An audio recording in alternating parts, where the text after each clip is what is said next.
자, 오늘 우리에게 주신 하나님 말씀 보겠습니다. 누가복음 4장 38절 39절 두 절 말씀인데 저와 여러분들이 뜻을 생각하면서 한 목소리로 합독하시겠습니다. 시작. 예수께서 일어나 회당에서 나가사 시몬의 집에 들어가시니 시몬의 장모가 중한 열병을 앓고 있는지라. 사람들이 그를 위하여 예수께 구하니 예수께서 가까이 서서 열병을 꾸짖으신데 병이 떠나고 여자가 곧 일어나 그들에게 수종드니라. 아멘. 오늘 본문을 통해서 주시는 하나님 말씀 제목이 하나님의 능력으로 사는 삶입니다. 같이 한번 읽어볼까요? 시작. 하나님의 능력으로 사는 삶. 여러분, 하나님의 능력으로 사는 삶, 우리가 신앙생활하는 목적이 아닌가 생각이 듭니다. 하나님의 능력으로 이 땅을 살아가기 위해서 우리는 신앙생활하는 줄로 믿습니다. 또 좀 더 쉽게 얘기하면 우리가 이 땅을 살면서도 하늘의 능력으로 하늘나라를 살기 위해서 우리는 신앙생활하는 줄로 믿습니다. 하늘의 능력으로 라는 이야기는 이 땅에 없는 능력입니다. 그래서 이 땅에 없는 능력으로 사는 그 삶이 신앙생활이고, 그 생활을 좀 더 드라마틱하게 이야기하면 기적의 삶을 살기 위해서 우리는 신앙생활하는 줄로 믿습니다. 그래서 세계 최고의 석학이라고 하는 상대성 이론의 물리학자 알버트 아인슈타인이 이런 얘기를 했어요. 한번 볼까요? 인생에는 두 가지 삶밖에 없다. 한 가지는 기적 같은 거는 없다고 믿는 삶이고, 또 한 가지는 모든 세상의 것이 다 기적이라고 믿는 삶이다. 내가 생각하는 인생은 후자다. 세계의 석학이고 이성적이고 지성적인 과학자, 물리학자 아인슈타인이 이 세상의 모든 일들은 다 기적의 연속이다 라고 이야기를 한다는 것이에요. 여러분들은 어느 쪽의 삶이십니까? 여러분, 지금 우리가 사는 시대를 잠깐 돌이켜보면 사실 기적이 없이는 단 하루도 살아갈 수 없는 그러한 난제들, 문제들, 아픔들, 두려운 일들로 가득 차 있는 게 우리가 사는 세상 아닙니까? 그래서 성경이 보여주는 그러한 삶은 기적의 삶을 보여주고 있습니다. 다시 말해서 이 땅에 없는 하늘의 능력으로 사는 삶을 보여주고 있습니다. 기독교 신앙이 어떤 사람들이 얘기하는 것처럼 단순히 이성적이고 상식적이고 윤리적인 그러한 것들만 전해주는 종교라면 이 세상의 기독교는 아무 소용없는, 소망도 능력도 주지 못하는 그냥 종교적인 그러한 기독교일 수밖에 없을 것입니다. 근데 진짜 살아있는 기독교는 이성과 상식을 존중하지만 이성과 상식을 초월해서 이성과 상식이 해결할 수 없는 그 수많은 난제의 문제들에 대한 해답을 주고 있는 게 참된 살아있는 기독교인 줄로 믿습니다. 우리가 믿는 기독교가 그런 거예요. 그렇다면 과연 우리는 그렇게 성경이 말하는 하늘의 능력으로 위대한 기적을 사는 삶을 어떻게 살 수 있는가라는 거예요. 어떻게 살아가는가? 지난 시간에 좀 잠깐 묵상을 했어요. 어떻게 하늘의 능력으로 살 수 있는가? 그거에 대해서 예수님이 말씀하셨어요. 예수님이 변화산에서 내려오셨는데 제자들이 난리가 났어요. 왜요? 한 아버지가 아들이 귀신 들렸는데 제자들이 못 고친 거예요. 할 수 있거든 우리 아들을 살려주옵소서. 할 수 있거든이 무슨 말이냐? 믿는 자에게는 능치 못할 일이 없느니라. 예수여, 나의 믿음 없음을 불쌍히 여겨주옵소서. 그래서 예수님이 귀신아 나가라라고 명령을 했어요. 그리고 그 아들을 고치셨어요. 제자들이 조용해졌어요. 이제 다 사역이 끝나고 밤에 제자들이 조용히 물어봤죠. 예수님, 왜 우리는 저 귀신을 못 찾습니까? 그때 예수님이 이렇게 말씀하셨어요. 마가복음 9장 29절 같이 읽습니다. 시작. 이르시되 기도 외에 다른 곳으로는 이런 종류가 나갈 수 없느니라 하시니라. 아멘. 기도 외에는 이런 종류가 나갈 수 없다라는, 이 얘기를 신학적으로 세 가지로 분석하게 이겁니다. 한번 볼까요? 기도 외에는 이런 종류가 나갈 수 없다라는 얘기는, 이런 능력은 인간들에게 있지 않다라는 거예요. 이런 능력은 오직 하나님께 있다라는 거예요. 두 번째, 우리가 그래서 기도할 때, 하나님께 구할 때 이 능력을 하나님으로부터 받는다라는 거예요. 하나님께서 주시겠다 약속하셨다는 거예요. 내 이름으로 구하는 모든 것을 주시겠다. 그리고 마지막, 귀신을 쫓고 질병을 쫓는 능력이 하나님께 있다. 다시 말해서 우리들의 삶의 통치권이 하나님께 있다라는 거예요. 결론은 뭐예요? 간단하게 기도가 우리들의 삶에 하늘을 살게 하는 능력과 힘이다라는 거예요. 아멘. 예, 기도가 우리가 세상을 살면서 천국을 사는 통로라는 것입니다. 그래서 20세기 복음주의 신학자 헬무트 틸리케가 이런 얘기를 했어요. 사람이 무엇을 기도하는가를 보면 그 사람의 영적 힘을, 영적 능력을 알 수 있다라는 거예요. 여러분들의 기도 제목을 보면 여러분들이 얼만큼 하나님의 능력으로 사는지 알 수가 있다는 거예요. 구한 만큼 하나님 주시기 때문에 우리가 세상 것만, 세상에서도 구할 수 있는 것을 구하는가, 아니면 세상에는 절대로 없는, 세상에서 찾을 수 없는 하늘의 것을 구하는가, 거기에 영적 파워가 달려있다라는 겁니다. 어떻게 우리는 이 예수 그리스도를 통한 하나님의 구원의 능력을 누리면서 천국을 살 수 있는가? 바로 기도의 삶을 살라라는 거예요. 기도의 삶을 살라. 신앙생활은 기도하는 삶인 줄로 믿습니다. 전 여러분들이 오늘 예배를 드리면서 이 말씀을 묵상하면서 이 기도의 능력을 알게 되길 주님의 이름으로 축원합니다. 그래서 여러분들의 삶의 방식이 기도가 되길 주님의 이름으로 축원합니다. 그래서 여러분들은 환경과 조건에 의해서 사는 게 아니라 하늘의 능력으로 천국을 살길, 천국의 통로가 되길, 여러분들이 그래서 천국을 사는 여러분들이 있는 가정, 일터, 학교, 교회, 이 나라가 천국의 현장 되길 주님의 이름으로 축원합니다. 그럼 하나님의 능력으로 사는 삶은 어떤 방식으로 사는 삶이, 어떤 기도로 사는 삶이 하나님의 능력으로 사는 삶인가 볼까요? 바로 하나님의 능력으로 사는 삶은 중보기도로 사는 삶이라는 거예요. 중보기도 사는 삶. 오늘 본문에 그걸 말씀해 주고 있어요. 다시 한번 오늘 본문 2절 말씀이니까 천천히 뜻을 생각하면서 같이 읽습니다. 시작. 예수께서 일어나 회당에서 나가사 시몬의 집에 들어가시니 시몬의 장모가 부유한 열병을 앓고 있는지라 사람들이 그를 위하여 예수께 구하니 예수께서 가까이 서서 열병을 꾸짖으신데 병이 떠나고 여자가 곧 일어나 그들에게 수종드니라. 아멘. 예수님께서 회당에서 하늘의 말씀을 가르치셨어요. 그리고 회당에서 사역을 마치신 뒤 그 다음에 시몬 베드로의 집에 간 거예요. 시몬 베드로의 집에.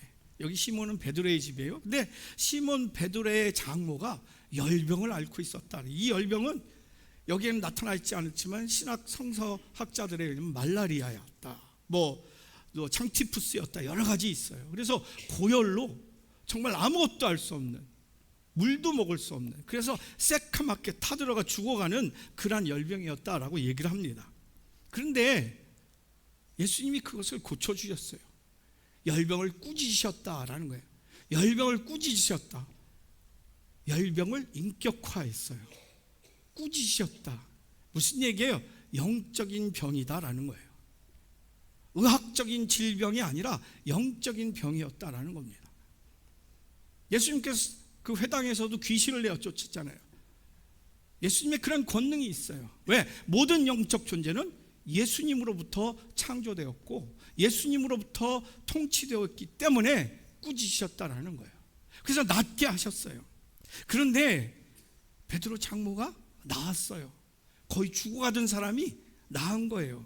그런데 이 베드로의 장모가 낫게 된 거는 베드로 장모 자신이, 본인이 직접 예수님께 요청한 게 아니라는 거예요. 사람들이 그를 위하여 예수께 구했다라는 거예요. 사람들이. 그래서 베드로 장모는 아파서 아무것도 할 수 없었어요. 심지어 사람을 알아보지도 못했을지도 몰라요. 여기서 우리가 깨닫는 것이 있어요. 우리가 다른 사람이나 그 다른 사람의 그 아픔, 질병 이런 것들을 두고서 우리가 같은 마음으로 예수님께 기도할 때 예수님은 그 기도를 기뻐 응답해 주신다라는 것입니다. 여러분, 다시 말해서 중보기도, 나를 위한 기도가 아니라 다른 사람들을 위한 기도, 중보기도가 바로 하나님의 능력을 경험하는 통로다라는 것입니다. 이게 우리가 이 땅에 살면서 이 땅에서 얻을 수 없는 능력, 하늘의 능력을 이 땅에서 누릴 수 있는 방식이라는 것입니다. 중보기도가. 그래서 예수님의 친동생이면서도 초대교회 최고의 지도자였던 야고보가 이렇게 우리들에게 권면을 하고 있어요. 야고보서 5장 14절 한번 같이 읽습니다. 시작. 너희 중에 병든 자가 있느냐? 그는 교회의 장로들을 청할 것이요 그들은 주의 이름으로 기름을 바르며 그를 위하여 기도할지니라. 아멘. 무슨 얘기예요? 영적 지도자들의 도움을 받으라라는 거예요. 영적 지도자들의 도움을 받으라. 여기서 교회 장로들이라는 것은 지금의 장로님들의 직분을 이야기하는 게 아니에요. 왜냐하면 이 초대교회 당시 목회자, 장로, 권사 이런 직제가 아직 없었을 때입니다. 그래서 이 본문에서 말하는 장로들이라는 것은 포괄적인 영적 지도자를 말하는 거예요. 교역자들과 그 그룹의 공동체의 지도자들, 실제적으로 장로 권사님들을 의미하지만 실제적으로 다른 직책, 속장, 인도자, 교사, 선교회장, 교구장 이런 분들을 이야기를 하는 거예요. 다른 영혼들을 위해서 헌신하는 지도자들을 뜻합니다. 그래서 하나님께서는 병든 사람들에게 이런 영적 지도자들의 도움을 받으라라고 야고보를 통해서 말씀하고 계시는 것입니다. 왜 영적 지도자들의 도움을 받으라고 하는가? 그것은 병든 사람은, 또 어려움을 겪는 사람은 혼자서 그 질병을 이기거나 그 어려움을 헤쳐나오기가 어렵기 때문에 그랬습니다. 그래서 거기에 지도자를 세워주시는 거예요. 지도자는 그래서 같은 마음으로 하나님께 구하는 대표자가 되는 거예요. 거기에 리더십이 있어요. 거기에 권능이 있습니다. 여러분, 그래서 하나님께서 약속을 해주시는 거예요. 여러분, 가정의 식구들 중에 자신의 힘으로는 기도하지 못하는 사람이 있어요. 바로 질병으로 고통받는 사람, 마음이 무너진 사람, 상처가 심하게 직장에서나 연인들 사이에 아니면 부부관계, 부모의 자녀의 관계에서 너무나 상처받아서 기도가 안 되는 사람들이 있어요. 또 질병으로 너무나도 고통스러운 뇌성마비라든가 정신분열증에 빠졌다든가 치매가 중증이라든가 이분들은 스스로 기도할 수가 없어요. 하나님은 이런 경우 가족의 기도, 가족들의 기도를 대신 받아주신다라는 거예요.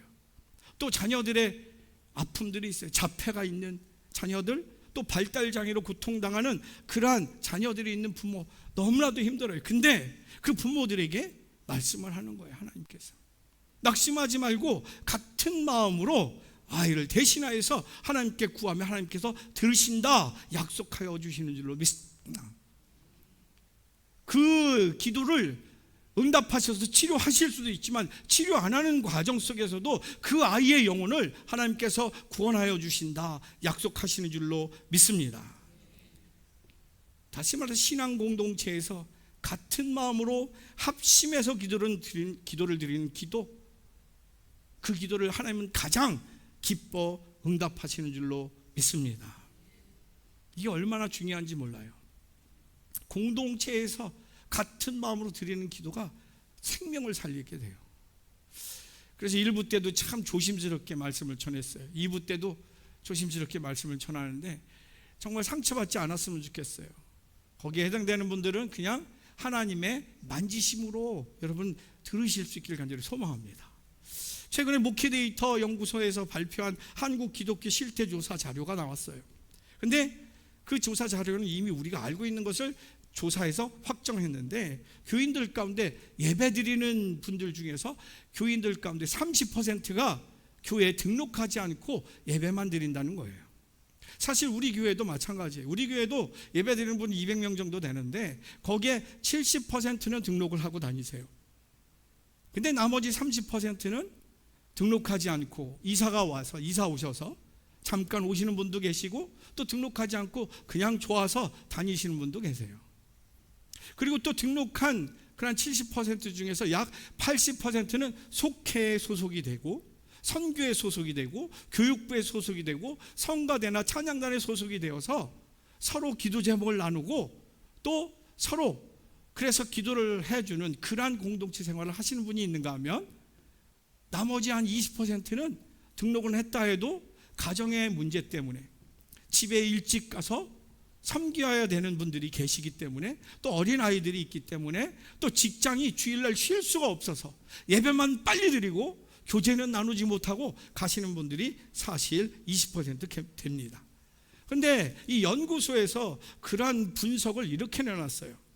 시대적 흐름에 따라서 개인주의가 발달되고 편리주의의 영향으로 소속 없이 교회를 자기 편리에 따라서 신앙생활하는 패턴이 늘어나가고 있다라는 거예요.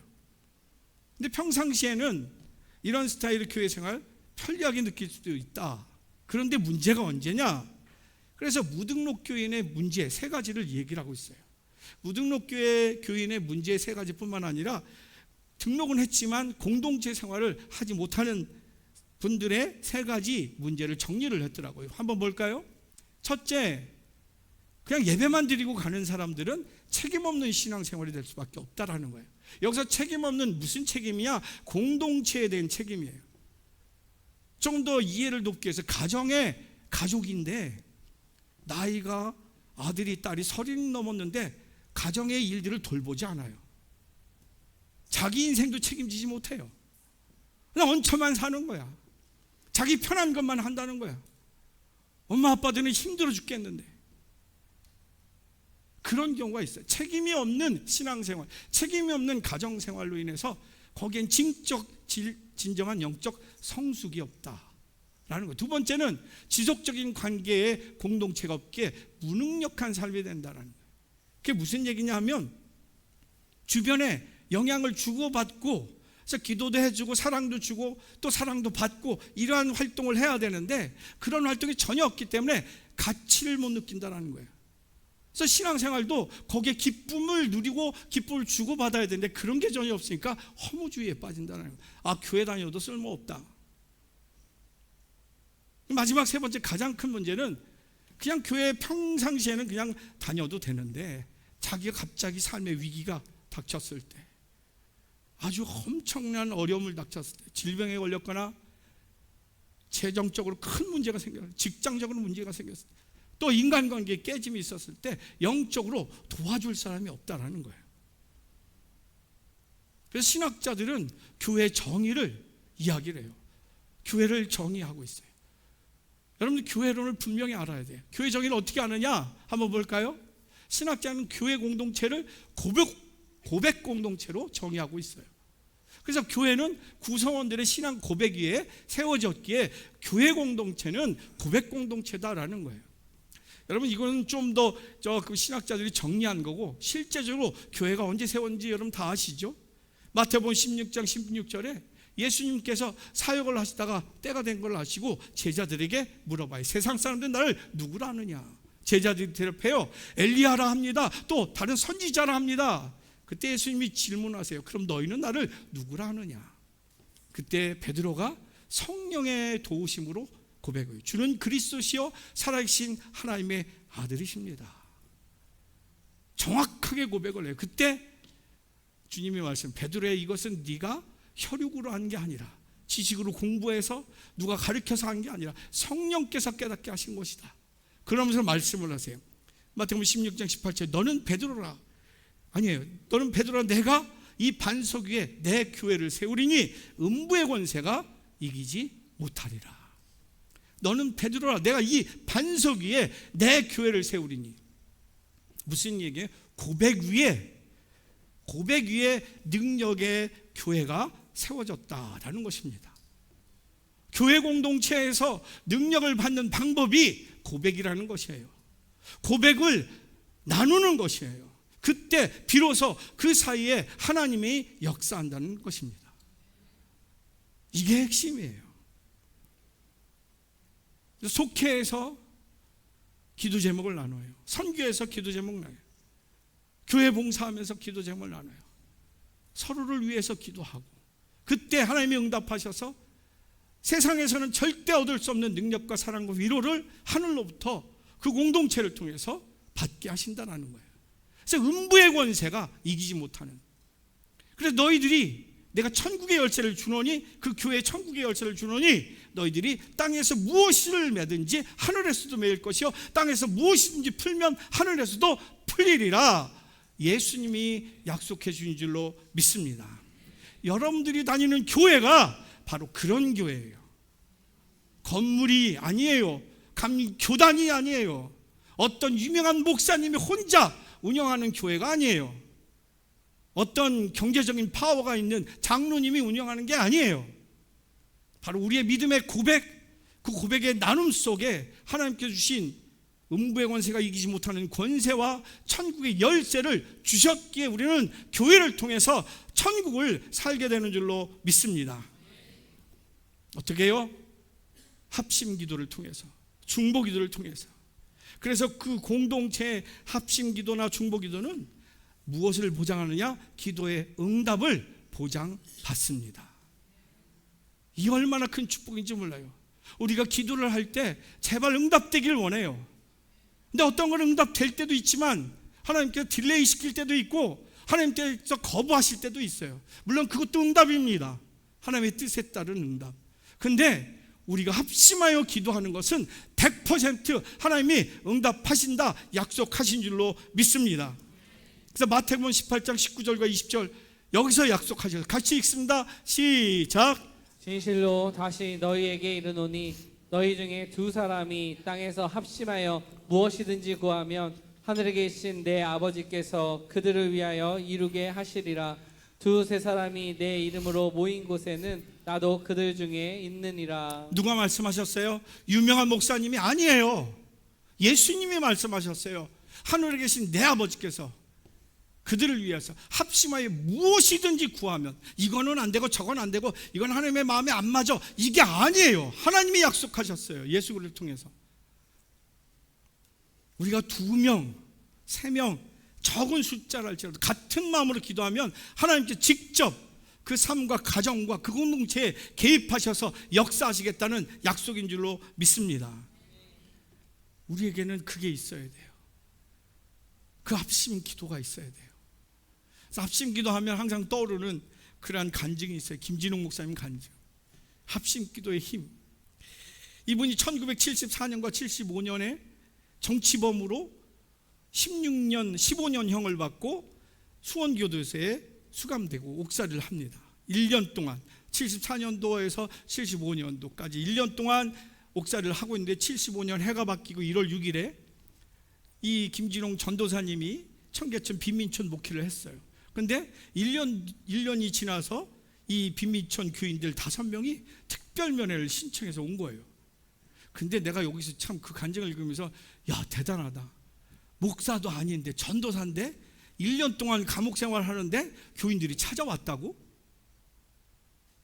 여러분, 제가 입원하면 일주일 안 오면 여러분 찾아오실래요? 고맙습니다. 고맙습니다. 그럼 1년 지나고 1년을 못 봤는데 오시겠어요? 야, 근데 여기는 오신대잖아. 근데 5명이나 왔대요. 원래 면회가 3명으로 제한돼 있고 그리고 면회실이 따로 있는데 무슨 특별한 힘을 썼는지 교도관 사무실에 특별하게 면회실을 마련해 주더라는 거예요. 그래서 1년 헤어진 지 1년 만에 전도사님하고 성도님들 5분이 면회를 한 거예요.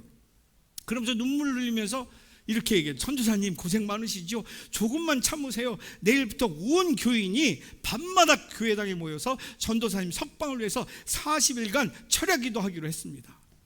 하나님이 우리 기도를 들으시고 40일 철야 기도가 끝날 때 석방되게 허락하여 주실 것을 믿습니다라고 얘기를 하더래요.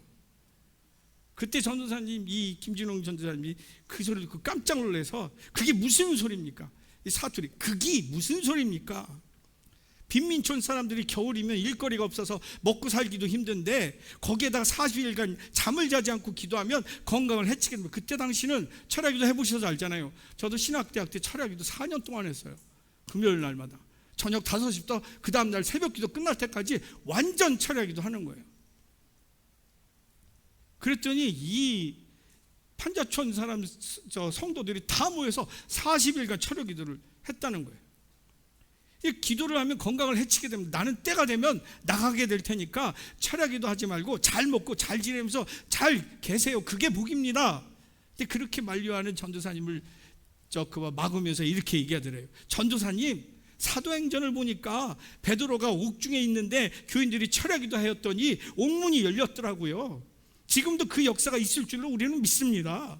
우리 온 교인이 40일을 작정하고 철야 기도를 하면 하나님이 우리 기도를 들으시고 옥문을 열어주실 줄 믿습니다. 근데 이 김진홍 전사님이 너무나 부담돼서 아니요 그때는 그때고 지금은 지금이지, 베드로는 배씨고 나는 김씨니까 다르지 않소. 그러니까 무리들 하지 마세요라고 말렸대요. 근데 교인들은 들은 채도 않고 그냥 가더니 그날 밤부터 온 교인이 교회당에 모여서 철야 기도를 했대요. 그 추운데 우리 전도사님 석방시켜 주옵소서. 근데 그 기도하다가 모든 교인이 성령을 받고 방언이 터지더래요. 방언이. 아멘도 안 하셔. 그런데 그렇게 철야 기도를 정말 40일, 그래서 40일이 되는 2월 14일이었대요. 2월 14일. 근데 14일이 지나고 15일 정오에 느닷없이 석방명령이 떨어지더래요. 그래서 짐을 챙겨서 옥문을 나서는데 옥문 앞에 성도들이 이열로 쫙 도열해서 전도사님이 할렐루야 박수를 하더래요. 그럼 이렇게 썼어요. 교인들이 40일 철야 기도가 끝난 그 다음 날에 석방이 된 것이다. 그제야 나는 합심 기도의 힘을 실감하게 되었다. 기도는 하늘 보좌를 움직이는 힘이 있다. 우리 앞을 가로막는 그 어떤 장애도 합심하여 기도할 때 허물어지게 된다. 그래서 유명한 말을 남겼어요. 기도의 힘을 믿는 데서부터 능력 있는 성도의 삶이 시작된다. 기도의 힘을 믿는 데서부터 능력의 삶이 시작된다. 그래서 남아프리카 성자 앤드류 모레이가 이런 얘기를 했어요. 중보기도란 사람의 무능과 하나님의 전능 사이의 이음줄이다. 중보기도란, 합심기도란 인간의 무능력과 하나님의 전능 사이를 연결해주는 이음줄이라는 것이에요. 사랑하는 성도 여러분, 우리의 기도로 하늘문이 열리고 닫힐 수 있는 것을 믿으실 수 있길 간절히 소망합니다.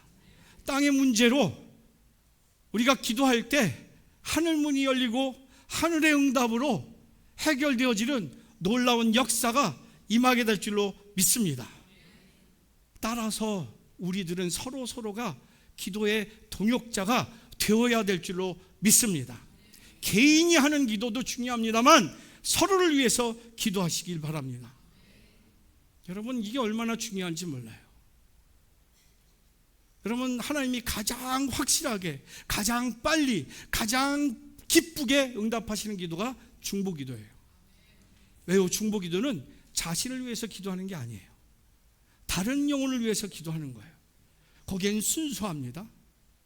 거기엔 그래서 하나님이 기뻐하시는 간구가 있어요. 깨끗한 기도예요. 그러니 하나님이 가장 기뻐 응답하시는 줄을 믿습니다. 여러분, 그래서 영적 지도자라는 것은 누가 지도자인지 아세요? 용서하십시오. 장로, 권사, 선교회장, 이게 지도자가 아니에요.